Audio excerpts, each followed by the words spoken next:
Welcome, everyone, to another fascinating episode of our podcast. Today, we're honored to have the famed Italian astronomer, physicist, and polymath Galileo Galilei with us. Galileo, thank you for joining us. Thank you for having me. It's always a pleasure to share my work and ideas with those curious about the natural world. Galileo, you're often credited with laying the foundations for modern science through your use of the scientific method and groundbreaking discoveries. Could you tell us what inspired you to study the heavens and how your early work led to some of your most significant findings? Certainly. My journey into the study of the heavens began with a deep fascination for the natural world and a desire to understand the laws that govern it. I was particularly intrigued by the work of Copernicus, who proposed the heliocentric model, the idea that the Earth and other planets orbit the Sun. This challenged the geocentric model, which placed Earth at the center of the universe. Using my telescope, which I refined and improved, I was able to observe celestial bodies in unprecedented detail.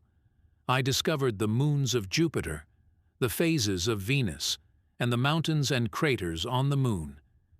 These observations provided compelling evidence that the Copernican system might be correct and that the heavens were far more complex than previously thought. Your findings were revolutionary, but they also brought you into conflict with the Church. Can you elaborate on this conflict and how it affected your work and life? My discoveries did indeed challenge the Church's understanding of the cosmos, which was heavily influenced by the geocentric views of Aristotle and Ptolemy. The idea that Earth was not the center of the universe was considered heretical because it seemed to contradict certain interpretations of Scripture. This led to significant tension between me and the Church authorities. In 1616, I was formally warned not to teach or defend the Copernican system as fact.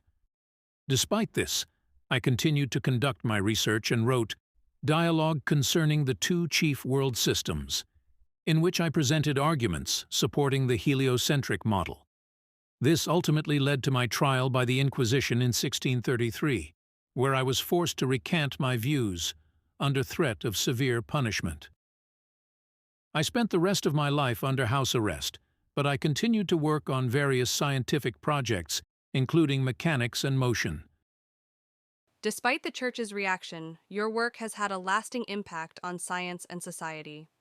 What do you believe is the significance of your contributions, and how have they shaped our understanding of the universe?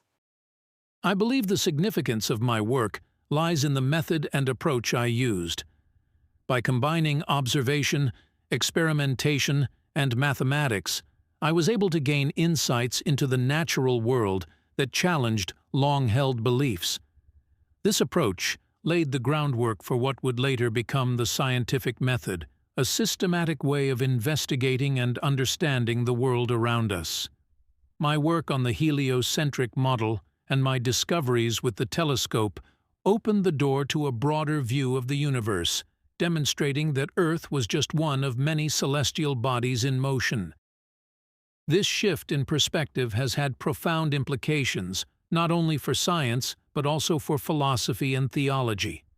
It encouraged others to question established beliefs and seek evidence-based explanations, leading to the scientific revolution.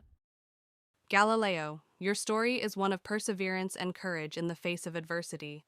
What advice would you give to scientists and thinkers who may encounter similar challenges in their pursuit of knowledge?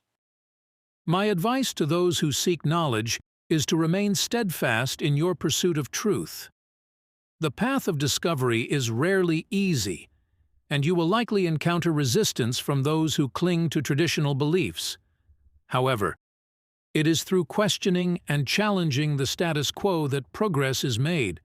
Stay curious, be willing to adapt your views based on evidence, and always remain true to your principles. It's also important to communicate your findings clearly and respectfully. While my approach with the Church led to significant conflict, I believe that open dialogue and constructive debate are essential in advancing knowledge. And remember, the pursuit of truth is a noble endeavor that ultimately serves the betterment of humanity. Thank you for sharing your insights and wisdom with us today. It's been an honor to have you on our podcast, and we look forward to exploring more fascinating topics with you in the future. Thank you. It's been a pleasure to be part of this conversation. I hope to connect with you in the future.